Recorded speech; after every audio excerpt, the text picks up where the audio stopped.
Arestado ang isang babae sa Indanan sa Sulu na sangkot umano sa aktibidad ng ilang terrorist group.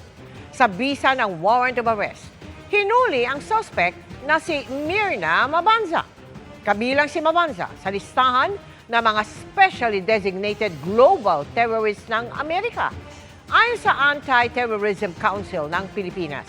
Sangkot si Mabanza sa paglilipat ng mahigit $100,000 sa nooy leader ng ISIS Philippines na si Isnilon Hapilon noong 2016. Naging daan din umano siya sa paglilipat ng pera sa iba pang miyembro nito at intermediary sa pagitan ni Hapilon at ng ISIS sa Syria.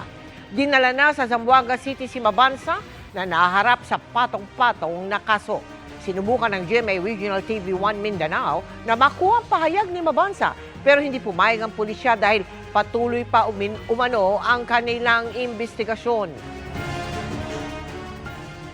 We have so many evidence for her involvement, gaya ng sabi ko kanina, the facilitation of transporting or importing firearms and dito sa loob ng ating bansa, at saka siya yung nagiging conduit, siya yung receiver ng mga padala ng mga terrorists from other foreign countries.